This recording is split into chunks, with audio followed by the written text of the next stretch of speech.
നമസ്കാരം പ്രിയപ്പെട്ട വിദ്യാർത്ഥികളെ. +1 എക്കണോമിക്സിന്റെ 3ാമത്തെ അധ്യായത്തിലെ 2ാമത്തെ വീഡിയോയിലേക്കാണ് എൻ്റെ പ്രിയപ്പെട്ട വിദ്യാർത്ഥികളെ സ്വാഗതം ചെയ്യുന്നത്. കഴിഞ്ഞ ക്ലാസ്സിൽ നാം അവസാനമായിട്ട് പറഞ്ഞു കഴിഞ്ഞത് നമ്മുടെ 1991 പ്രതിസന്ധിക്ക് ശേഷം ഇന്ത്യ ഗവൺമെന്റ് പരിഷ്കരണ നടപടികൾ സ്വീകരിക്കണം. അതേപോലെ നമ്മൾ പറഞ്ഞതിൽ സ്റ്റെബിലൈസേഷൻ, സുസ്ഥിരവൽക്കരണവും അതേപോലെ തന്നെ സ്ട്രക്ചറൽ അഡ്ജസ്റ്റ്മെന്റ്, ഘടനാപരമായ നീക്കുപോക്കുകൾ, ഇതൊക്കെയാണ് നമ്മൾ കഴിഞ്ഞ ക്ലാസ്സിൽ നമ്മൾ ചർച്ച ചെയ്തത്. അപ്പൊ നാം കണ്ടു ഇന്ത്യൻ സമ്പദ് വ്യവസ്ഥ വളരാതിരിക്കുന്ന അല്ലെങ്കിൽ ബ്രിട്ടീഷ് അല്ലെങ്കിൽ ഇന്ത്യ ഗവൺമെന്റ് സ്വീകരിച്ച സാമ്പത്തിക നയങ്ങൾ ഇന്ത്യൻ സമ്പദ് വ്യവസ്ഥയുടെ വളർച്ചയ്ക്ക് അത് അനുഗുണമായിരുന്നു എന്നതിനെ കുറിച്ച് നമ്മൾ ചർച്ച ചെയ്യുന്നത്. നമുക്ക് ഇനി ഇവിടെ പറയുന്നത് 1991 ശേഷമുള്ള പ്രതിസന്ധിക്ക് ശേഷം ഇന്ത്യ ഗവൺമെന്റ് അല്ലെങ്കിൽ നമുക്കറിയാം $700 കോടി ഇന്ത്യ ഗവൺമെന്റിന് ലോകബാങ്കും IMF-ഉം വായ്പ അനുവദിച്ചു അല്ലെ. അത് എന്തിന്റെ അടിസ്ഥാനത്തിലാണ് ആ വായ്പ അനുവദിച്ചത്? ഇന്ത്യൻ സമ്പദ് വ്യവസ്ഥ എന്താക്കണം? അനാവശ്യമായ നിയമങ്ങളും നിയന്ത്രണങ്ങൾ എടുത്തു മാറ്റിക്കൊണ്ട് ഇന്ത്യൻ സമ്പദ് വ്യവസ്ഥ എന്താകണം? ഉദാരവൽക്കരിക്കപ്പെടണമെന്ന വ്യവസ്ഥയുടെ അടിസ്ഥാനത്തിലാണ് $700 കോടി ഇന്ത്യ ഗവൺമെന്റിന് ആര് നൽകിയത്? IMF-ഉം അതേപോലെ തന്നെ വേൾഡ് ബാങ്കും ഇന്ത്യക്ക് നൽകിയതെന്ന് നമുക്ക് കഴിഞ്ഞ ക്ലാസ്സിൽ ചർച്ച ചെയ്തതാണ്. അപ്പൊ അതിനുശേഷം നമുക്ക് ഇനി കാണാൻ പോകുന്നത് സമ്പദ് വ്യവസ്ഥ നടപ്പാക്കിയ പരിഷ്കാരങ്ങളാണ്. ഇന്ത്യൻ സമ്പദ് വ്യവസ്ഥ നടപ്പാക്കിയ പരിഷ്കാരം ചാപ്റ്റർ ഹെഡിങ്ങിൽ തന്നെ ഫസ്റ്റ് പറയുന്നുണ്ട് അല്ലെ, ഉദാരവൽക്കരണം. എന്താണ് ചാപ്റ്റർ പേര്? അല്ലെങ്കിൽ ഇന്ന് പറയാൻ പോകുന്നത് ഉദാരവൽക്കരണം എന്താന്ന് പറയുന്നത് ലിബറലൈസേഷൻ എന്ന ഇംഗ്ലീഷ് പറയാം. എന്താണ് ഉദാരവൽക്കരണം? ഉദാരവൽക്കരണം എന്ന് പറഞ്ഞു കഴിഞ്ഞാൽ സമ്പദ് വ്യവസ്ഥയുടെ വളർച്ചയെ തടസ്സപ്പെടുത്തുന്ന അനാവശ്യമായ നിയമങ്ങളിൽ നിന്നും നിയന്ത്രണങ്ങളിൽ നിന്നും സമ്പദ് വ്യവസ്ഥയെ മോചിപ്പിച്ചുകൊണ്ട് സമ്പദ് വ്യവസ്ഥ എന്താക്കുക? തുറന്നിടുക എന്നതാണ് ഉദാരവൽക്കരണം എന്നതുകൊണ്ട് സിമ്പിളായി പറഞ്ഞു കഴിഞ്ഞാൽ മനസ്സിലാക്കാൻ കഴിയുന്നത്. മനസ്സിലായോ? അതായത് അനാവശ്യമായ നിയമങ്ങളും നിയന്ത്രണങ്ങളും സമ്പദ് വ്യവസ്ഥ നീക്കം ചെയ്തുകൊണ്ട് സമ്പദ് വ്യവസ്ഥ എന്താക്കുക? തുറന്നിടുക. നാം നേരത്തെ കണ്ടു ഇന്ത്യൻ സമ്പദ് വ്യവസ്ഥയില് അല്ലെ, ഇന്ത്യൻ സമ്പദ് വ്യവസ്ഥയെ വളർച്ചയും വർദ്ധിപ്പിച്ച ഏറ്റവും വലിയ പ്രധാനപ്പെട്ട സാധനം നമുക്കറിയാം താരിഫ്, കോട്ട എന്ന് പറയുന്നത്. ഈ രണ്ട് സംഭവങ്ങൾ സമ്പദ് വ്യവസ്ഥയുടെ ഇങ്ങോട്ട് അല്ലെങ്കിൽ എന്താ പറയാ മറ്റുള്ള രാജ്യങ്ങൾ ഇന്ത്യയിലേക്ക് കച്ചവടം ചെയ്യുന്നതിന് വരുന്നതിനും അതേപോലെ അവിടെ ഉൽപ്പന്നങ്ങൾ ഇന്ത്യയിലേക്ക് വരുന്നതിനൊക്കെ തടഞ്ഞു. അത് കാര്യക്ഷമമില്ലാത്ത ഒരു കച്ചവട സമ്പ്രദായത്തിലേക്ക് ഇന്ത്യയെ നയിച്ചു എന്നൊക്കെ നമുക്ക് കണ്ടതാണ്. സ്വാഭാവികമായിട്ടും അത്തരത്തിൽ ലൈസൻസ് എന്ന് പറയുന്ന സംഭവം നമുക്കറിയാം. ലൈസൻസിങ് അല്ലെ, ചില വ്യവസായങ്ങൾക്ക് മാത്രം ലൈസൻസ് ഏർപ്പെടുത്തു. സ്വാഭാവികമായിട്ടും കൈക്കൂലി കൊടുത്തു കഴിഞ്ഞാൽ ലൈസൻസ് എന്ന് പറയുന്ന സംഭവം കൈക്കൂലി അഴിമതിക്ക് കാരണമാണ്. കൈക്കൂലി കൊടുത്തു കഴിഞ്ഞാൽ ആർക്കും ലൈസൻസ് കൊടുക്കുന്ന അവസ്ഥ. ഒരുപാട് ഫോർമാലിറ്റീസും കാര്യങ്ങളൊക്കെ കടന്നു വരണം. അപ്പൊ സമ്പദ് വ്യവസ്ഥയുടെ വളർച്ചയെ എന്താക്കണത്? അത് തടസ്സപ്പെടുത്തുകയാണ്. അപ്പൊ അത്തരം അനാവശ്യമായ നിയമങ്ങളും നിയന്ത്രണങ്ങളും സമ്പദ് വ്യവസ്ഥയെ നീക്കം ചെയ്തുകൊണ്ട് സമ്പദ് വ്യവസ്ഥ എന്താക്കണം? തുറന്നിടുന്നതിനെ പറയുന്ന പേരാണെന്ത്? ഉദാരവൽക്കരണം എന്നാണ് അർത്ഥമാക്കുന്നത്. വളരെ പ്രധാനപ്പെട്ടതാണ്. അപ്പൊ ഇന്ത്യൻ സമ്പദ് വ്യവസ്ഥയിലെ സാമ്പത്തിക പരിഷ്കരണത്തിലെ ഏറ്റവും പ്രധാനപ്പെട്ട ഒന്നാണ് 1991 നടപ്പാക്കിയ ഏതാണ്? ഉദാരവൽക്കരണം, ലിബറലൈസേഷൻ. എന്താ ലിബറലൈസേഷൻ എന്ന് പറഞ്ഞാല് സമ്പദ് വ്യവസ്ഥയെ വളർച്ചയെ തടസ്സപ്പെടുത്തുന്ന അനാവശ്യമായ നിയമങ്ങളെയും നിയന്ത്രണങ്ങളെയും സമ്പദ് വ്യവസ്ഥയിൽ നിന്ന് എടുത്തു മാറ്റിക്കൊണ്ട് സമ്പദ് വ്യവസ്ഥ എന്താക്കുക? തുറന്നിടുക എന്നാണ് എന്തുകൊണ്ട് അർത്ഥമാക്കുന്നത്? ഉദാരവൽക്കരണം എന്നതുകൊണ്ട് അർത്ഥമാക്കുന്നത്. നേരത്തെ കണ്ട നിയമങ്ങൾക്ക് നമുക്കറിയാം സർക്കാർ ഇടപെടൽ മൂലമൊക്കെ ആകെ തകർച്ചയിലേക്ക് സമ്പദ് വ്യവസ്ഥ എത്തിച്ചു. അപ്പൊ അത്തരം അനാവശ്യമായ നിയമങ്ങളൊക്കെ നീക്കം ചെയ്യുന്ന ഒരു രീതി അല്ലെങ്കിൽ ആ രീതിക്ക് പറയുന്ന പേരാണത് ഉദാരവൽക്കരണം എന്നാണ് അർത്ഥമാക്കുക. ഇതാണ് ഈ ഭാഗത്ത് നമുക്ക് എന്ത് ചെയ്യാം? ഉദാരവൽക്കരണം എന്നതുകൊണ്ട് നമുക്ക് എന്ത് ചെയ്യാനുള്ളത്? മനസ്സിലാക്കാനുള്ളത്. ഓക്കെ, അടുത്തതായി നമുക്ക് ചർച്ച ചെയ്യാനുള്ളത് സമ്പദ് വ്യവസ്ഥയിൽ വിവിധ പരിഷ്കാരങ്ങൾ കൊണ്ടുവരാൻ സർക്കാർ ഗവൺമെന്റ് ഉദാരവൽക്കരണം തുറന്നിട്ടു അല്ലെ. അപ്പൊ അതിന്റെ ഭാഗമായി കൊണ്ട് സമ്പദ് വ്യവസ്ഥയിൽ നിരവധി പരിഷ്കാരങ്ങൾ, റീഫോർമേഷൻസ് കൊണ്ടുവരണം. അപ്പൊ അത്തരം റീഫോർമേഷൻസ് എന്തൊക്കെയാന്ന് പറയുന്നത്. അപ്പൊ ഓരോ മേഖലയെ എടുത്തു പറയാൻ പോകണം. അതിൽ ഒന്നാമത് ഞാൻ അവിടെ പറയുന്നത് വ്യവസായ മേഖലയിൽ കൊണ്ടുവന്ന പരിഷ്കാരങ്ങൾ.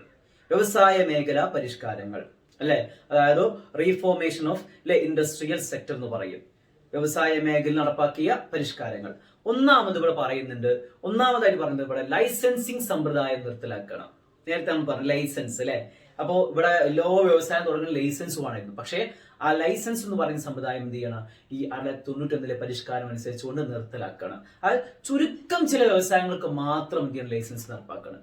ചുരുക്കം ചില വ്യവസായം എന്ന് പറയുമ്പോൾ എന്തൊക്കെയാണ് ഇവിടെ പറയുന്നത് എന്താണ്?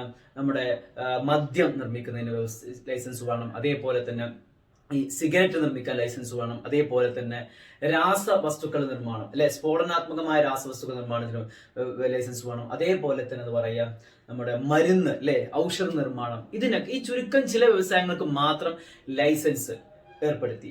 ബാക്കി വ്യവസായങ്ങളെല്ലാം എന്തായി, ലൈസൻസിങ് എന്ന് പറഞ്ഞ സമുദായത്തിൽ ഒഴിവാക്കി. പണ്ട് അങ്ങനെ ആയിരുന്നില്ല. ഇവിടെ ഏത് വ്യവസായ പ്രവർത്തനങ്ങൾ ആരംഭിക്കണം എന്തുവേണം ലൈസൻസ് വേണം. പക്ഷേ ഈ 1991 ഈ പുതിയ പരിഷ്കാരം അനുസരിച്ചുകൊണ്ട് ചുരുക്കം ചില വ്യവസായങ്ങൾക്ക് മാത്രം ലൈസൻസ് ഏർപ്പെടുത്തി, മറ്റു വ്യവസായങ്ങളൊക്കെ എന്താക്കി, ലൈസൻസിങ് ഒഴിവാക്കി. അതൊക്കെ മദ്യം, സിഗരറ്റ്, ആപൽക്കരമായ രാസവസ്തുക്കൾ നിർമ്മാണം, സ്ഫോടവസ്തുക്കൾ നിർമ്മാണം, അതേപോലെ എന്താ പറയുക ഔഷധ നിർമ്മാണം, ഇതിനൊക്കെ എന്ത് ചെയ്തു, ലൈസൻസ് എന്ന് പറയുന്ന സമ്പ്രദായം എന്ത് ചെയ്തു മാത്രം, അതിനെ മാത്രം ലൈസൻസ് നടപ്പാക്കി. മറ്റുള്ളതിനൊക്കെ എന്ത് ബാക്കിയുള്ളതിനൊക്കെ ലൈസൻസ് എന്തായാലും ഒഴിവാക്കി എന്ന് പറയുന്നത്. രണ്ടാമത് പറയുന്നത് സംവരണം നിർത്തലാക്കി. എന്താ ഈ സംവരണം എന്ന് പറയുന്നത്? മാറ്റിവെക്കുക അല്ലെ. ഇവിടെ പറയുന്നുണ്ട് പൊതുമേഖലയിലേക്കായി സംവരണം ചെയ്തത്. അപ്പൊ നമ്മൾ കണ്ടില്ലേ, ഉന്നത മേധാവിത്വം 1956 വ്യവസായ നയപ്രമേയം നിങ്ങൾ കണ്ടതാണ്. ഉന്നത മേധാവിത്വം അല്ലെ, ഉന്നത മേധാവിത്വ തത്വം, കമാൻഡിങ് ഹെഡ്സ് പ്രിൻസിപ്പിൾസ് എന്ന് പറയും. എന്താ അങ്ങനെ പറഞ്ഞാലോ, ഉന്നത മേധാവിത്വം എന്ന് പറഞ്ഞാൽ സമ്പദ് വ്യവസ്ഥയിലെ ഉയർന്ന വ്യവസായങ്ങൾ മാത്രം സർക്കാർ നടത്തുന്നു പറഞ്ഞു അല്ലെ, അതാണ്. പക്ഷെ അതിന് പകരം അതാണ് ആ ഒരു രീതി, ആ സംവരണം, സർക്കാരിന് മാത്രം ഇന്ന വ്യവസായങ്ങൾ അല്ലെ, ആ രീതിയാണ് ഒഴിവാക്കി. സംവരണം എന്ന് പറയുന്ന സംവിധാനത്തിലാക്കി. ചുരുക്കം ചില വ്യവസായങ്ങൾ മാത്രം സർക്കാർ, ബാക്കിയെല്ലാം അല്ലെ സ്വകാര്യ മേഖലക്ക് മുട്ടെടുത്തു. ഏതൊക്കെ ഇവിടെ പറയുന്നത്, ദേശരക്ഷാ ഉപകരണ നിർമ്മാണ വ്യവസായം, പിന്നെ അതേപോലെ എന്താ പറയാ അണുശക്തി, അതേപോലെ തന്നെ റെയിൽവേ. ദേശരക്ഷ നമ്മള് വെടിക്കോപ്പും കാര്യങ്ങളൊക്കെ ഉണ്ടാക്കുന്ന വ്യവസായം സർക്കാർ മാത്രമാണ്. അതേപോലെ തന്നെ അല്ലെ അറ്റോമിക് എനർജി അല്ലെ, ആണവോർജം ഈ പരിപാടി ഇതും സർക്കാരിന് മാത്രമേ ചെയ്യാൻ പാടുള്ളൂ. അതേപോലെ എന്താ പറയാ നമ്മുടെ അവസാനമായി പറയുന്നത് എന്താ പറയാ റെയിൽവേ അല്ലെ, ഇന്ത്യയിലെ ഏറ്റവും വലിയ പൊതുമേഖലാ സ്ഥാപനം റെയിൽവേ അല്ലെ, റെയിൽവേ നിർമ്മാണം, റെയിൽവേ ട്രാക്ക് നിർമ്മാണം, ഇതൊക്കെ ശരിക്കാർക്കാണ്, സർക്കാരിന് മാത്രമാണ്. ബാക്കി എല്ലാ വ്യവസായങ്ങളും സ്വകാര്യ മേഖലക്കും ഒക്കെ വിട്ടുകൊടുത്തു. പണ്ട് അങ്ങനെ ആയിരുന്നില്ല. സമ്പദ് വ്യവസ്ഥയിലെ ഇരുമ്പ്, ഒരു വലിയ വലിയ ഉയർന്ന വ്യവസായങ്ങൾ സർക്കാർ നടത്തും, ബാക്കി സ്വകാര്യ മേഖലക്ക് പുരകസ്ഥാനം മാത്രമേ എന്നൊക്കെ പഠിച്ചിട്ടുണ്ട് നമ്മൾ അല്ലെ. പക്ഷെ ഇവിടെ എന്താ, ഈ രണ്ടാമത് ഈ നിയമം അനുസരിച്ച് എന്ത് ചെയ്തു അല്ലെ, ഈ രണ്ടാമത് നിയമം എന്താണ്, സംവരണം നിർത്തലാക്കി. മൂന്നാമതായി കുത്തക നിയന്ത്രണത്തിൽ വിദേശ നാണയത്തിൽ ഭേദഗതി ചെയ്തു. ഈ അതെന്താ കുത്തക? അത് നേരത്തെ പറഞ്ഞ പോലെ തന്നെ ഇവിടെ പറയുന്നതാണ്, മൂലനിക്ഷേപത്തിന് സൗകര്യപ്പെടുന്ന വിധത്തിൽ കുത്തക നിയന്ത്രണ നിയമവും വിദേശ നാണയ നിയന്ത്രണ നിയമവും ഭേദഗതി ചെയ്തു. എന്താ എല്ലാവരും വ്യവസായം ചെയ്യണം, സർക്കാർ മാത്രം ചെയ്താൽ മതിയോ? എല്ലാവരും വ്യവസായം ചെയ്യുമ്പോഴേ സമ്പദ് വ്യവസ്ഥ വളർച്ച ഉണ്ടാവുള്ളൂ. അപ്പൊ അതാണ് ഇവിടെ പറയുന്നത്, കുത്തക നിയന്ത്രണ നിയമത്തിലും വിദേശ നാണയ നിയമത്തിലും ഇത് ഭേദഗതി ചെയ്തു. ഇത് മൂന്നാമത്തത്. നാലാമത് പറയുന്നത് എന്താണ്, അവസാനത്തെ ചെറുകിട മേഖലയിലേക്കുള്ള സംവരണം നിർത്തലാക്കി. എന്താ ഈ ചെറുകിട മേഖല? നാം കണ്ടുല്ലേ 1986 കാർവേ കമ്മിറ്റി ഒക്കെ പഠിച്ചത് നമ്മൾ അല്ലെ. ചെറുകിട മേഖല വ്യവസായങ്ങളെ കുറിച്ച് അന്വേഷിക്കാനായിട്ട് നിയമിച്ചൊരു കമ്മിറ്റിയാണ് അല്ലെ. ഒരു ഗ്രാമപ്രദേശം വളരണമെങ്കിൽ എന്ന് പറഞ്ഞാൽ ചെറുകിട വ്യവസായങ്ങൾക്ക് എന്താ അപേക്ഷിതമാണെന്നൊക്കെ അവർ പറഞ്ഞു പഠിച്ചിട്ടുണ്ട്. അതിനെ കുറിച്ചൊക്കെ അതിന്റെ മേന്മകളൊക്കെ പഠിച്ചത് നമ്മൾ കഴിഞ്ഞ ക്ലാസ്സുകളിൽ. ഇവിടെ പറയുന്നതാണ്, ചെറുകിട മേഖലക്കായി സംവരണം ചെയ്യപ്പെട്ടിരുന്ന വ്യവസായങ്ങളുടെ എണ്ണം വെട്ടിക്കുറച്ചു. ഇനി വ്യവസായങ്ങളൊക്കെ ചെറുകിട തന്നെ അങ്ങനെ പറയുന്നത്. ഇനിയും എന്താ പറയാ വ്യവസായങ്ങൾക്ക് എന്താ ചെറുകിട വ്യവസായങ്ങൾ എന്ന് പറയുന്നത്. പക്ഷെ അതൊക്കെ ഒഴിവാക്കി, ഓരോ കാറ്റഗറൈസ് ചെയ്ത് വെച്ചു. അപ്പൊ എല്ലാം എന്താ പറയാ എല്ലാം ഏതിൽ ഉൾപ്പെടുത്തി, ചെറുകിട വ്യവസായ മേഖലയൊക്കെ. അപ്പൊ എല്ലാവർക്കും വ്യവസായം ചെയ്യണം. ഇതിൽപ്പെട്ട ആൾക്കാർക്ക് വ്യവസായം ചെയ്യാൻ, കച്ചവടം ചെയ്യാൻ പറ്റണം അല്ലെ. അപ്പൊ അത്തരത്തിലുള്ള ഒരു സമ്പ്രദായം, അതാണ് ചെറുകിട വ്യവസായങ്ങൾക്ക് സംവരണം നിർത്തലാക്കിയതുകൊണ്ട് അർത്ഥമാക്കുന്നത്. ഇത്രയും കാര്യമാണ് നമുക്ക് എന്ത് ചെയ്യാനുള്ളത് ഈ ഭാഗത്ത്, അതായത് വ്യവസായ മേഖല പരിഷ്കാരം എന്ന് പറയുന്ന ഭാഗത്ത് നമുക്ക് എന്ത് ചെയ്യാൻ ചർച്ച ചെയ്യാനുള്ളത്. ഓക്കെ, ഞാൻ അടുത്ത മേഖല പറയാൻ പോവാണ്. ഇനി അടുത്തതായിട്ടുള്ളത് ധനകാര്യ മേഖല പരിഷ്കാരങ്ങൾ, ഫിനാൻഷ്യൽ സെക്ടർ റിഫോംസ് എന്ന് പറയും. എന്താണ് ഈ ധനകാര്യ മേഖലാ സ്ഥാപനങ്ങൾ? ധനകാര്യ മേഖല എന്ന് പറഞ്ഞാൽ എന്താണ്? ഇവിടെ പറയുന്നുണ്ട് ബാങ്കിങ്, ഇൻഷുറൻസ്, ഇൻവെസ്റ്റ്മെന്റ് ബാങ്കിങ്, പിന്നെ അതേപോലെ തന്നെ മൂലധന വിപണി, അതായത് സ്റ്റോക്ക് മാർക്കറ്റ് അല്ലെ. അതായത് ഈ വിദേശ നാണയ വിനിമയ പ്രവർത്തനങ്ങൾ, ഇതൊക്കെ കൈകാര്യം ചെയ്യുന്ന സ്ഥാപനങ്ങൾക്ക് പറയുന്ന പേരാണിത് ധനകാര്യ മേഖല എന്ന് പറയുക. Banking, insurance, stock market, investment banking, അതേപോലെ തന്നെ ഫോറിൻ എക്സ്ചേഞ്ച് അല്ലെ, വിദേശ നാണയവിനിമയ സ്ഥാപനങ്ങൾ. ഇതൊക്കെ ഇത്തരം പ്രവർത്തനങ്ങൾ കൈകാര്യം ചെയ്യുന്ന സ്ഥാപനങ്ങൾക്ക് പറയുന്ന പേരാണ് ധനകാര്യ മേഖലാ സ്ഥാപനങ്ങൾ എന്ന് പറയാം. അപ്പൊ ഇത്തരം ധനകാര്യ മേഖലാ സ്ഥാപനങ്ങളിൽ ഗവൺമെന്റ് കൊണ്ടുവന്ന പരിഷ്കാരങ്ങൾ, 1991 പരിഷ്കാരങ്ങൾ, അത് എന്തൊക്കെയാന്ന് ഇവിടെ പറയുന്നത്. ആദ്യമായിട്ട് ഇവർ പറയുന്നു ബാങ്ക് ബ്രാഞ്ച് ലൈസൻസിങ് ഉദാരമാക്കി. എന്താണ് ബാങ്ക് ബ്രാഞ്ച് ലൈസൻസിങ് ഉദാരമാക്കുക? ബാങ്ക് ബ്രാഞ്ച് ലൈസൻസിങ് ഉദാരമാക്കുക എന്ന് പറഞ്ഞു കഴിഞ്ഞാൽ, പണ്ട് കാലത്തൊക്കെ ബാങ്കുകളുടെ എണ്ണം വളരെ ചുരുക്കമാണ്. ചില പ്രധാനപ്പെട്ട സ്ഥലങ്ങളിൽ മാത്രമായിരിക്കും ബാങ്കുകൾ അനുവദിക്കുക പഴയ കാലത്തൊക്കെ. പക്ഷേ 1991 ശേഷം ബാങ്ക് ബ്രാഞ്ച് ലൈസൻസ് ഉദാരമാക്കിയപ്പോൾ ഇന്ത്യയുടെ പല പ്രദേശങ്ങളിലെ പല മുക്കിലും മൂലയിലും ഒക്കെ എന്ത് വരാൻ തുടങ്ങി, ബാങ്കിങ് സമ്പ്രദായങ്ങൾ കടന്നു വരാൻ തുടങ്ങി. നമുക്ക് നമ്മൾ പ്രധാന ടൗണുകളിൽ തന്നെ നമുക്ക് അന്വേഷിച്ച് കഴിഞ്ഞാൽ നമുക്ക് മനസ്സിലാക്കാൻ പറ്റും ബാങ്കിന്റെ അവസ്ഥ അല്ലെ. ഇഷ്ടം പോലെ ബാങ്കുകളായിരിക്കും, വിദേശ ബാങ്കുകളും ഇതൊക്കെ പരസ്യങ്ങൾക്ക്, ബാങ്കിങ് പരസ്യങ്ങളൊക്കെ നിങ്ങൾ കാണാറുണ്ടാവും അല്ലെ. സൗത്ത് ഇന്ത്യൻ ബാങ്കിന്റെ ഒക്കെ പരസ്യങ്ങൾ കണ്ടിട്ടുണ്ടാവും. അപ്പൊ സ്വാഭാവികമായിട്ടും ഈ ബാങ്ക് ബ്രാഞ്ച് ലൈസൻസ് ഉദാരമാക്കി ഒന്നാമത്. രണ്ടാമത് പറയുന്നുണ്ട് ICICI, അതേപോലെ തന്നെ HDFC അല്ലെ തുടങ്ങിയ ആധുനിക സ്വകാര്യ ബാങ്കുകൾക്കും വിദേശ ബാങ്കുകൾക്കും അനുമതി കൊടുത്തു. പണ്ട് കാലത്ത് എന്താ പറയാ, സർക്കാർ ബാങ്കുകളിൽ സർക്കാരിന് മാത്രം ബാങ്കിങ് സംവിധാനം ഉണ്ട്, വിദേശ ബാങ്കുകൾ അനുമതി ഉണ്ടായില്ല. അപ്പോൾ ഇവിടെ പുതുതായിട്ട് ICICI പോലുള്ള, അതേപോലെ തന്നെ HDFC പോലുള്ള സ്വകാര്യ ബാങ്കുകൾക്കും അതേപോലെ തന്നെ വിദേശ ബാങ്കുകൾക്കും സർക്കാർ എന്താണ് അനുമതി കൊടുത്തു. ഇത് രണ്ടാമത്തെ പോയിന്റ്.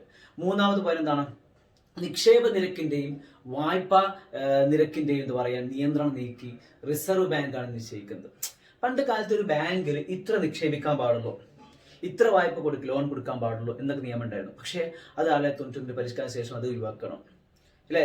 എത്ര നിക്ഷേപിക്കാം, എത്ര നിക്ഷേപിക്കാൻ പറ്റില്ല അല്ലെ, എത്ര ലോൺ കൊടുക്കാം ഇതൊക്കെ തീരുമാനിക്കുന്നത് ബാങ്കുകളിലെ RBI അല്ലെ, റിസർവ് ബാങ്കാണ്. ഇത് മൂന്നാമത്തെ പോയിന്റ്. നാലാമത്തെ പോയിന്റ് എന്ന് പറഞ്ഞു കഴിഞ്ഞാൽ എന്താണ്, പൊതുമേഖലയുടെ കുത്തകയായിരുന്ന ഇൻഷുറൻസ് മേഖലയിൽ പണ്ട് കാലത്ത് പൊതുമേഖല LIC ലൈഫ് ഇൻഷുറൻസ് അല്ലെ, GIC ജനറൽ ഇൻഷുറൻസ് നമുക്കറിയാം, ഇത് പൊതുമേഖല കുത്തകയായിരുന്നു. ഇത് സർക്കാരിന് മാത്രം, സർക്കാർ സ്ഥാപനം അല്ലെ, അതിൽ സ്വകാര്യ മേഖലക്ക് അനുമതി കൊടുക്കുകയാണ്. നമുക്കറിയാം ധാരാളം ഇന്ന് എണ്ണിയാൽ ഒടുങ്ങാത്ത ഇൻഷുറൻസ് കമ്പനികൾ കടന്നു വന്നു അല്ലെ. അത് 1991 പരിഷ്കരിച്ച ശേഷം. മുമ്പ് അങ്ങനെ ആയിരുന്നില്ല. ഇൻഷുറൻസ് കമ്പനി എന്ന് പറഞ്ഞാൽ സർക്കാരിന്റെ മാത്രമായിരുന്നു അല്ലെ. അതിനുശേഷം എന്താ പറയുക, ഗവൺമെന്റ് ചെയ്യുന്ന ഇൻഷുറൻസ് മേഖലയിൽ ഉദാരവൽക്കരണം നടപ്പാക്കണം. അതിന്റെ ഭാഗമായിക്കൊണ്ട് സ്വകാര്യ മേഖല ഇൻഷുറൻസും വിദേശ മേഖല ഇൻഷുറൻസും ഒക്കെ ഇവിടെ കടന്നു വരാൻ തുടങ്ങി, ഇന്ത്യയിൽ കടന്നു വരാൻ തുടങ്ങി. അതേപോലെ അവസ്ഥ എന്താ പറയാ, മൂലധന വിപണികളിൽ എന്താ പറയുക ഉദാരവൽക്കരണം നടപ്പാക്കി. സ്റ്റോക്ക് മാർക്കറ്റ്, ഓഹരി വിപണി അറിയില്ലേ, ഓഹരി BSE stock exchange, NSE national stock exchange, Bharat stock exchange, നമുക്ക് BSE അല്ലെ NSE നമുക്ക് പഠിച്ചിട്ടുണ്ടാവും സ്വാഭാവികമായിട്ടും. അപ്പൊ ഈ സ്റ്റോക്ക് എക്സ്ചേഞ്ചുകളിൽ ഉദാരവൽക്കരണം നടപ്പാക്കിയാൽ ഈ പണ്ട് സർക്കാരുമായി എന്താ പറയുക അതായിട്ടുള്ള കമ്പനികൾക്ക് മാത്രമേ അവിടെ ഓഹരികൾ സ്റ്റോക്ക് മാർക്കറ്റിൽ വിൽക്കാൻ പാടുള്ളൂ. പക്ഷേ ഇപ്പോൾ 1991 പരിഷ്കാരത്തിന് ശേഷം എന്ത് സംഭവിച്ചു, ഏത് കമ്പനിക്കും അവരുടേതായിട്ടുള്ള എന്താ പറയാ ഓഹരികൾ വിൽക്കാമെന്ന ചില ധാരണ അടിസ്ഥാനത്തിൽ ഓഹരികൾ വിൽക്കാമെന്ന ഒരു ധാരണത്തെയാണ്. അതാണ് എന്താണ് മൂലധന വിപണി എന്ന് പറഞ്ഞു കഴിഞ്ഞാൽ. അതേപോലെ എന്താ പറയാ, മ്യൂച്വൽ ഫണ്ടുകൾ ആരംഭിക്കാൻ സ്വകാര്യ മേഖലക്ക് അനുമതി. പണ്ട് മ്യൂച്വൽ ഫണ്ട് എന്ന് പറയുന്നത് വ്യക്തിഗത ഫണ്ട്, നമ്മളെ സേവിങ്സ് അല്ലെ, അത്തരം ഫണ്ടുകൾ സർക്കാർ സ്ഥാപനങ്ങൾക്ക് മാത്രമേ അനുമതി ഉണ്ടായിരുന്നുള്ളൂ. അത് എന്ത് സ്വകാര്യ മേഖലക്ക് മ്യൂച്വൽ ഫണ്ടുകൾ അനുമതി കൊടുത്തു. അപ്പോൾ അത് പിന്നെ അതുപോലെ എന്താ പറയാ, വിദേശ നിക്ഷേപ സ്ഥാപനങ്ങൾക്ക് പിന്നെ പെൻഷൻ ഫണ്ടുകൾ തുടങ്ങിയവ ഇന്ത്യൻ മൂലധന വിപണികളിൽ എന്ന് പറയുന്ന നിക്ഷേപം നടത്താൻ അനുമതി. വിദേശികൾക്കും അല്ലെ, അവ ബാങ്കിങ് ഫിനാൻഷ്യൽ സെക്ടർ ശരിക്കും പറഞ്ഞാൽ ഒരു അഴിച്ചു പണി തന്നെ ഉണ്ടായിരുന്നാൽ ഇത്രയും കാര്യങ്ങൾ ശരിക്കും പറഞ്ഞാൽ എന്താ പറയുക ധനകാര്യ മേഖല നടപ്പാക്കി പരിഷ്കാരങ്ങൾ. അപ്പൊ ഒന്നെന്താണ്, ബാങ്ക് ബ്രാഞ്ച് ലൈസൻസിംഗ് ഉദാരമാക്കി. രണ്ടെന്താണ്, ICI അല്ലെ വിദേശ ബാങ്കുകൾക്കും സ്വകാര്യ ബാങ്കുകൾക്കും അനുമതി കൊടുത്തു. മൂന്നെന്താണ്, നിക്ഷേപ നിരക്കിന്റെയും വായ്പാ നിരക്കിന്റെയും നിയന്ത്രണം നീക്കി. നാലെന്താണ്, പൊതുമേഖലയിൽ കുത്തകയായിരുന്ന ഇൻഷുറൻസ് മേഖലയിൽ എന്ത് ചെയ്തു, അതും ഉദാരവൽക്കരിച്ചു, സ്വകാര്യ മേഖലക്കും അനുമതി കൊടുത്തു. പിന്നെന്താണ്, അഞ്ചെന്താണ്, മൂലധന വിപണികളിൽ ഉദാരവൽക്കരണം നടപ്പാക്കി. ആറെന്താണ് അല്ലെ, മ്യൂച്വൽ ഫണ്ടുകൾ അല്ലെ എന്താണ് ആരംഭിക്കാൻ സ്വകാര്യ മേഖലക്കും അനുമതി കൊടുത്തു. ഇത്രയും കാര്യങ്ങളാണ് ശരിക്കും ധനകാര്യ മേഖല നടപ്പാക്കിയ പരിഷ്കാരങ്ങൾ. ഓക്കെ, അടുത്ത നികുതി പരിഷ്കാരങ്ങളാണ്. ടാക്സ് റീഫോർമേഷൻ എന്ന് പറയും. ടാക്സ് റീഫോർമേഷൻ ഉദാരവൽക്കരണത്തിന്റെ ഭാഗമായി നികുതി പരിഷ്കാരങ്ങളും സർക്കാർ നടപ്പാക്കുകയാണ്. ഗവൺമെന്റിന്റെ ഇവിടെ പറയുന്നുണ്ട്, ഗവൺമെന്റിന്റെ നികുതി, അതേപോലെ തന്നെ പൊതു ചെലവ്, പൊതു കടം അല്ലെ എന്നീ മേഖലകളിലുള്ള പരിഷ്കാരങ്ങൾക്കാണ് ശരിക്കും എന്ത് നികുതി പരിഷ്കാരം എന്നുകൊണ്ട് അർത്ഥമാക്കുന്നത്. ഗവൺമെന്റിന്റെ നികുതി, പൊതുചെലവ്, പൊതുകടം അല്ലെ എന്നീ മേഖലയിലെ പരിഷ്കാരങ്ങൾ പറയുന്ന പേരാണെന്ത് നികുതി പരിഷ്കാരം എന്ന് പറയാം. നികുതി എന്ന് പറഞ്ഞാൽ ഗവൺമെന്റ് ചെലവ് എന്ന് പറയുമ്പോൾ ഫിസിക്കൽ നയം എന്ന് പറയാം. പൊതുചെലവ്, ഗവൺമെന്റിന് നികുതി അല്ലെ, അതേപോലെ തന്നെ പൊതുകടം എന്നിവ സംബന്ധിച്ച നയത്തിന് പറയുന്ന പേര് ഫിസിക്കൽ നയം പറയാം. ഫിസിക്കൽ എന്ന് പറയുന്നത് ഫിസിക്കൽ എന്താ പറയാ, ഫിസിക്കൽ എന്ന് പറയും, പഠിച്ചിട്ടുണ്ട്. ഇപ്പൊ ഇവിടെ നമുക്ക് മനസ്സിലാക്കണം, നികുതി രണ്ട് തരം നികുതിയുള്ളത്. ഒന്ന് പ്രത്യക്ഷ നികുതിയുണ്ട്, മറ്റൊന്ന് പരോക്ഷ നികുതിയുണ്ട്. അതായത് ഡയറക്റ്റ് ടാക്സും അതേപോലെ തന്നെ ഇൻഡയറക്റ്റ് ടാക്സും. ഡയറക്റ്റ് ടാക്സ് എന്ന് പറഞ്ഞു കഴിഞ്ഞാൽ, പ്രത്യക്ഷ നികുതി എന്ന് പറഞ്ഞു കഴിഞ്ഞാൽ വ്യക്തിഗതമായ വരുമാനത്തിനും അതേപോലെ തന്നെ ബിസിനസ് സ്ഥാപനങ്ങളുടെ ലാഭത്തിനും ചുമത്തുന്ന നികുതിക്ക് പറയുന്ന പേരാണത് പ്രത്യക്ഷ നികുതി എന്ന് പറയാം, ഡയറക്റ്റ് ടാക്സ് എന്ന് പറയും അല്ലെ. ഇത് സ്വാഭാവികമായിട്ടും ഉദാഹരണമായിട്ട് ആദായ നികുതി, ഇവിടെ നികുതി അല്ലെ, ഇത് സ്വാഭാവികമായിട്ടും ഏത് വ്യക്തിയിലാണോ ഈ പ്രത്യക്ഷ നികുതി ചുമത്തപ്പെടുന്നത് ആ വ്യക്തിയാണ് നികുതി അടക്കേണ്ടത്. എന്ന് പറഞ്ഞ പേരാണ്. ഏത് വ്യക്തിയാണോ പ്രത്യക്ഷമായി, ഇപ്പൊ ഞാൻ വരുമാനം ഉണ്ടാക്കുന്ന എന്റെ പേരിൽ നികുതി അല്ലെ, ഞാൻ നികുതി ഇറക്കണം. എന്റെ ബിസിനസ്സിൽ ലാഭം ഉണ്ടാക്കുന്ന ഞാൻ ലാഭത്തിന് നികുതി ഇറക്കണം. അപ്പൊ അതാണ് പ്രത്യക്ഷ നികുതി, ഡയറക്റ്റ് ടാക്സ് എന്ന് പറയുക. മറ്റത് ഉദാഹരണം പറയുന്ന ആദായ നികുതിയും അതേപോലെ തന്നെ സ്വത്ത് നികുതിയൊക്കെ ഉൾപ്പെടും. രണ്ടാമത് പറയുന്നുണ്ട് ഇൻഡയറക്റ്റ് ടാക്സ് അല്ലെ, അതായത് പരോക്ഷ നികുതി എന്ന് പറയും. നികുതി അടക്കുന്നത് ഒരാളും അല്ലെ, എന്നാൽ യഥാർത്ഥത്തിൽ എന്താ പറയുക, ആത്യന്തികമായി അതിന്റെ ആഘാതം ഏൽക്കേണ്ടി വരുന്നത് മറ്റൊരാളാണ്. അതങ്ങനെ പറഞ്ഞാൽ നികുതി അടക്കുന്നത് ഒരാളും അതേപോലെ തന്നെ അതിന്റെ ആഘാതം മീൻസ് അതിൻ്റെത് എന്താ പറയാ ഏൽക്കേണ്ടി വരുന്നത് ശരിക്കും മറ്റുള്ള ആൾക്കാരും. ഉദാഹരണമായിട്ട് ഇവിടെ പറയുന്നുണ്ട് എന്താണ് വിൽപ്പന നികുതി. ഇപ്പൊ നമ്മൾ കടയിൽ നിന്ന് സാധനം വാങ്ങിക്കഴിഞ്ഞാൽ ആ സാധനത്തിന് നികുതി ആരടക്കുന്നുണ്ട്? സർക്കാരിലേക്ക് ആ സാധനം ഉണ്ടാക്കി വരുമ്പോൾ തന്നെ അടച്ചു പോകുന്നുണ്ട്. സ്വാഭാവികമായിട്ട് അതിന്റെ ഉത്തരവാദിത്തം അതിന് നികുതിക്കുള്ള പൈസയും കൂടി അവർ കൊടുക്കുന്നുണ്ട്. നമ്മൾ സാധനം വാങ്ങുന്ന സമയത്ത് നമ്മൾ ഈടാക്കുന്നുണ്ട് അല്ലെ. അപ്പൊ അതാണ് വിൽപ്പന നികുതി, എക്സൈസ് നികുതി, ഇതൊക്കെ ഇതിൽ വരും. Indirect tax. അപ്പൊ രണ്ട് തരം ടാക്സ് ആണ്, ഡയറക്ട് ടാക്സും ഇൻഡയറക്ട് ടാക്സും മറക്കാൻ പാടില്ല കേട്ടോ. അപ്പൊ നമുക്ക് എന്താണ് നികുതി മേഖല ഉറപ്പാക്കിയ പരിഷ്കാരങ്ങൾ? ഇവിടെ ആദ്യമായി പറയുന്നുണ്ട് വ്യക്തിഗത ആദായ നികുതി വെട്ടിക്കുറച്ചു. ഇതാണ് ഒന്നാമത്തത്. ഇവിടെ പറയുന്നുണ്ട് എന്താണ്, ഇപ്പോൾ 2016 പരമാവധി ആദായ നികുതി 30% മാത്രമാണ്. മുമ്പതായിരുന്നില്ല. വ്യക്തിഗത ആദായ നികുതി കിട്ടുന്ന വരുമാനത്തിന് 50% നികുതിയായി കൊടുക്കണം. ആ ഒരു രീതി, അല്ലെങ്കിൽ 60% നികുതിയായി കൊടുക്കേണ്ട ഒരു രീതിയായിരുന്നു. അത് ഒഴിവാക്കി. രണ്ടാമത് കമ്പനി നികുതി കുറച്ചു. കോർപ്പറേറ്റ് ടാക്സ്, വലിയ വലിയ കമ്പനികളുണ്ടല്ലോ, ജോയിന്റ് സ്റ്റോക്ക് കമ്പനികൾ, അപ്പൊ അവര് നികുതി ഉണ്ടായിരുന്നു, അത് സർക്കാർ വെട്ടിക്കുറച്ചു. മൂന്നാമത് എന്താ പറയുക, എക്സൈസ് ഡ്യൂട്ടി. അത് എക്സൈസ് ഡ്യൂട്ടി ഈ സാധനങ്ങൾ ഉണ്ടാക്കുന്ന നികുതി, അല്ലെങ്കിൽ സാധനങ്ങൾ ഉണ്ടാക്കാൻ വേണ്ടി ഫാക്ടറികളിൽ ഏർപ്പെടുത്തുന്ന നികുതിക്ക് പറഞ്ഞ പേരാണ് എക്സൈസ് ഡ്യൂട്ടി എന്ന് പറയാം. അത് കുറച്ചു. പിന്നെ അതേപോലെ തന്നെ കസ്റ്റംസ് ഡ്യൂട്ടി. കസ്റ്റംസ് ഡ്യൂട്ടി നിങ്ങൾക്ക് എല്ലാവർക്കും അറിയാം. കസ്റ്റംസ് ഡ്യൂട്ടി എന്ന് പറഞ്ഞാൽ എന്താണത്? നമ്മൾ വിദേശത്ത് നിന്ന് സാധനം കൊണ്ടുവരുന്ന സമയത്ത് അല്ലെ, ആ സാധനത്തിൽ ചുമത്തുന്ന കയറ്റുമതിക്ക് ഇറക്കുമതിക്ക് ചേർത്തുന്ന നികുതിക്ക് പറഞ്ഞ പേരാണ് കസ്റ്റംസ് ഡ്യൂട്ടി എന്ന് പറയാം. പിന്നെ അതേപോലെ എന്താ പറയുക, GST അല്ലെ, GST എന്താ പറയുക നടപ്പിൽ വരുത്താൻ തീരുമാനിച്ചു. GST എല്ലാവർക്കും അറിയില്ല, ജനറൽ എന്താണ് ആൻഡ് സർവീസ് ടാക്സ് എന്നാ പറയുക. GST എന്താണ്? ജനറൽ ആൻഡ് സർവീസ് ടാക്സ് എന്നാണ് കൊണ്ട് അർത്ഥമാക്കുന്നത്. അപ്പൊ GST എന്ത് ചെയ്തു, നടപ്പിൽ വരുത്താൻ തീരുമാനിച്ചു. ഇത്രയും കാര്യങ്ങളാണ് നികുതി മേഖല നടപ്പാക്കിയ പരിഷ്കാരങ്ങൾ. അപ്പൊ എന്താണ്, വ്യക്തിഗത ആദായ നികുതി വെട്ടിക്കുറച്ചു. രണ്ടെന്താണ്, കസ്റ്റംസ് ഡ്യൂട്ടി കുറച്ചു. മൂന്നെന്താണ്, എക്സൈസ് ഡ്യൂട്ടി കുറച്ചു. നാലെന്താണ്, GST നടപ്പിലാക്കാൻ തീരുമാനിച്ചു. ഗുഡ്സ് ആൻഡ് സർവീസ് ടാക്സ് എന്ന് പറയും GST അല്ലെ, നടപ്പിലാക്കാൻ തീരുമാനിച്ചു. ഇത്രയും മേഖലയാണ് നികുതി മേഖല പരിഷ്കാരങ്ങൾ പറഞ്ഞത്. ഓക്കെ, അടുത്ത വ്യാപാര നിക്ഷേപ നയപരിഷ്കാരം, trade and investment policy reforms എന്നാ പറയാം. വ്യാപാരവും അതേപോലെ തന്നെ, അതായത് വ്യാപാര കച്ചവടവും അതേപോലെ തന്നെ മൂലധന നിക്ഷേപവും പണം ഇറക്കുന്നതും വർദ്ധിപ്പിക്കാനായിട്ട് ചില പരിഷ്കാരങ്ങൾ സർക്കാർ കൊണ്ടുവരണം. എന്താണ് പരിഷ്കാരങ്ങൾ? ഇവിടെ ആദ്യമായിട്ട് പറയുന്നു, ഒന്നാമത് ഇറക്കുമതി ഇത് ഉദാരവൽക്കരിച്ചു. പണ്ട് നമ്മൾ കണ്ടു അല്ലെ, ഇറക്കുമതിയെ നിയന്ത്രിക്കാനായിട്ട് ഗവൺമെന്റ് കൊണ്ടതാണ് കോട്ട. നമുക്കറിയാം, അളവിലോ എണ്ണത്തിലോ ഉള്ള നിയന്ത്രണം, അത് ഒഴിവാക്കി. അതായത് ഇറക്കുമതി ഉദാരവൽക്കരിക്കുക. രണ്ടാമത് പറയുന്നുണ്ട് ഇറക്കുമതി അളവിലുള്ള നിയന്ത്രണം ഇല്ലാതാക്കി. ഇത്ര ഇറക്കുമതി ചെയ്യാൻ പാടുള്ളൂ എന്നുള്ള നിയമം ഉണ്ടായിരുന്നു അല്ലെ, അത് ഒഴിവാക്കി. ഇത് രണ്ടാമത്തത്.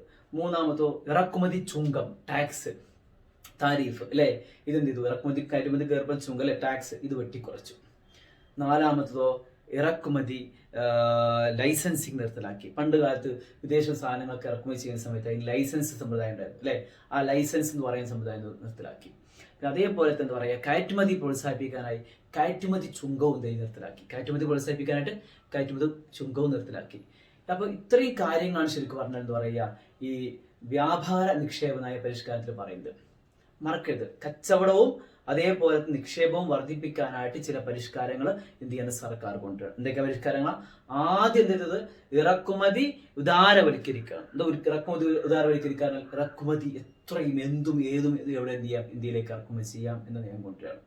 രണ്ടാമത്തത് ഇറക്കുമതിയുടെ അളവുള്ള നിയന്ത്രണം, അതായത് കോട്ട എന്ന് പറയുന്ന സംഭവം ഇല്ലാതാക്കി അല്ലെ. മൂന്നാമത്തത് ഇറക്കുമതി ചുങ്കം, താരീഫ് അല്ലെ, താരീഫ് അറിയില്ലേ, താരീഫ് ഇല്ലാതാക്കി. നാലാമത് ഇറക്കുമതിയിലെ ലൈസൻസിങ് എന്ത് ചെയ്തു, നിർത്തലാക്കി. അഞ്ചാമത് കയറ്റുമതിയെ പ്രോത്സാഹിപ്പിക്കാനായി കയറ്റുമതി ചുങ്കവും ഇത് നിർത്തലാക്കി. ഇത്രയും കാര്യങ്ങളാണ് ശരിക്കും പറഞ്ഞാൽ എന്താ പറയുക, നമുക്ക് ഈ ഭാഗത്തിന്റെ വ്യാപാര നിക്ഷേപ നയ പരിഷ്കാരം എന്ന് പറയുന്ന ഭാഗത്ത് നമുക്ക് പഠിക്കാനുള്ളത്. അപ്പോൾ ഇത്രയും ഭാഗത്തോടു കൂടി ഇന്നത്തെ ഈ വീഡിയോ എന്ത് ചെയ്യണം ഇവിടെ അവസാനിക്കണം. അപ്പോൾ എല്ലാ വിദ്യാർത്ഥികളും വീഡിയോ റിപ്പീറ്റ് ചെയ്ത് കാണുക. എനിക്ക് എപ്പോഴും പറയാനുള്ള കാര്യം, വീഡിയോ റിപ്പീറ്റ് ചെയ്ത് കാണുക. വളരെ പ്രധാനപ്പെട്ട ചാപ്റ്റർ, പ്രധാനപ്പെട്ട ഭാഗമാണ് ഞാൻ പറഞ്ഞുകൊണ്ടിരിക്കുന്നത്. ഓക്കെ, എല്ലാ വിദ്യാർത്ഥികൾക്കും എല്ലാവിധ ആശംസ നേർന്നുകൊണ്ട് നന്ദി, നമസ്കാരം.